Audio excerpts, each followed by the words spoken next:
केंद्रीय वित्त मंत्री निर्मला सीतारमण ने आज 2023-24 का बजट पेश किया है। इस बजट पर छत्तीसगढ़ चैंबर ऑफ कॉमर्स के पदाधिकारियों ने मिलीजुली प्रतिक्रिया दी है। चैंबर से जुड़े पदाधिकारियों ने टैक्स स्लैब सीमा में छूट का स्वागत किया है और कहा है कि इससे मिडिल क्लास को फायदा मिलेगा और अर्थव्यवस्था को गति भी मिलेगी, साथ ही कृषि क्षेत्र में नई क्रांति आएगी। वहीं अन्य कारोबारियों ने बजट से किसी भी प्रकार की उन्नति नहीं होने की बात कही है और क्या कुछ कहा है चैंबर से जुड़े पदाधिकारियों ने, आइए आपको दिखाते हैं। वित्त मंत्री निर्मला सीतारमण ने 23-24 का बजट प्रस्तुत कर दिया है और इसे लेकर जो है अलग अलग प्रतिक्रियाएं भी सामने आ रही है। और अभी हमारे साथ chamber of commerce and industries के जितने भी पदाधिकारी हैं वे भी जुड़े हुए हैं, उनसे भी हम बात करने की कोशिश करते हैं। आज 2023-24 का बजट आ गया है, कैसे देख रहे हैं व्यापार और उद्योग की दृष्टि से?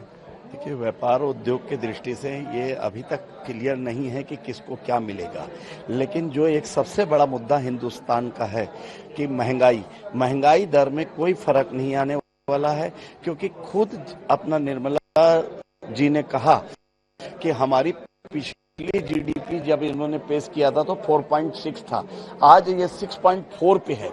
मतलब ये है कि बगैर उधार के ये कोई भी काम नहीं करेंगे। हमारी मतलब ये जो नीति चल रही है गलत है। और इसके अलावा ये अगर हम देखें छत्तीसगढ़ की दृष्टिकोण से मैं अगर देखता हूं तो छत्तीसगढ़ के लिए खुशी की बात है कि हमारी योजनाओं को केंद्र अपना सरकार अपना रही है। हमारा चल रहा है गोवर्धन योजना के लिए इन्होंने 10,000 करोड़ रखा, मिलिट्स के लिए इन्होंने 75,000 करोड़ रुपया रखा। इसका मतलब ये हुआ कि छत्तीसगढ़ की योजनाओं को ले रहे हैं। निश्चित रूप से जो है बजट से हर कोई आस कर रहा था, राहत की उम्मीद कर रहा था। क्या लगता है कृषि क्षेत्र में कुछ नई क्रांति आएगी? निश्चित तौर पर विश्व में जो अर्थव्यवस्था है भारत का, माननीय प्रधानमंत्री जी ने आज पूरे विश्व में 5वीं नंबर की अर्थव्यवस्था रखा है। तो हम लोग जो व्यापारी वर्ग हैं और साथ में हम लोग किसान वर्ग भी हैं, बहुत ही अच्छा बजट हम लोग देख रहे हैं, संतुलित बजट है। और मैं जो कृषि क्षेत्र की बात करना चाहूंगा, प्रधानमंत्री और वित्त मंत्री जी ने जो मोटे अनाज पर विशेष ध्यान दिया है, जो छत्तीसगढ़ में माननीय मुख्यमंत्री जी ने भी उनको ध्यान दिया है। तो देखा जाए तो जैसा मोटे अनाज में हम बात करें तो कोदो होता है, कुटकी होता है और छोटे मोटे अनाज है, उसकी व्यवस्था ऑलरेडी हमारे छत्तीसगढ़ में है, उसको प्रधानमंत्री जी भी दे रहे हैं। वो निर्यात होगा, जितना ज्यादा निर्यात होगा डॉलर के रूप में हमारे देश में वो पैसा आएगा, जीएसटी बढ़ेगी, दोनों सरकार को, राज्य सरकार को, प्रदेश और केंद्र सरकार को जीएसटी में फायदा होगा। लगातार जो है देश में जो है महंगाई बढ़ रही है और बात करें खासकर रसोई की बात करें, ग्रोसरी की बात करें तो कितना फायदा होगा इस सेक्टर को?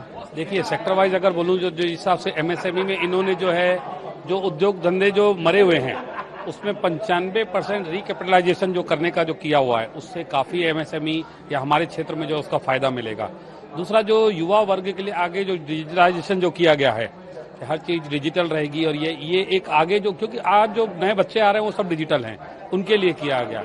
तीसरा, जो इनकम टैक्स में जो छूट दी गई है 5 लाख के बदले 7 लाख की गई, ये भी एक काफी जो है स्वागत योग्य है। अभी हमारे साथ चैंबर के और भी पदाधिकारी हैं, हम उनसे भी बात करने की कोशिश करते हैं कि बजट से आखिर छत्तीसगढ़ के जो व्यापार उद्योग है उन्हें कितनी गति मिलेगी। अभी हमारे साथ चैंबर के अध्यक्ष हैं अमर पारवानी, उनसे ही बात कर लेते हैं। सर, बजट पेश कर दिया गया है, छत्तीसगढ़ के उद्योगों को कितनी गति मिलेगी? देखिए, जैसे इसमें जो काफी रियल एस्टेट में या जो इंफ्रा में जो स्पेंडिंग की बात हो रही है, जैसे रेलवे के लिए 75,000 करोड़ रखा गया है, या नए 50 एयरपोर्ट की बात हो रही है, या प्रधानमंत्री आवास में खर्च करने की बात हो रही है, तो एज अ नेशन तो ठीक दिखता है। लेकिन इसमें छत्तीसगढ़ में क्या मिलता है ये तो आगे चल के पता चलेगा। और छत्तीसगढ़ में अगर ये सारी चीजें बेनिफिट आती है तो मैं समझता हूं कि उद्योग और व्यापार को काफी बेनिफिट मिलेगा इसमें। निश्चित रूप से व्यापार और उद्योग जगत के जो उद्योगपति हैं वे इसे संतुलित बजट मान रहे हैं और उनका साफ कहना है कि आने वाले दिनों में जो है इस बजट से अर्थव्यवस्था को गति मिलेगी। कैमरामैन रिजवान कुरैशी के साथ मनोज नायक, INH न्यूज।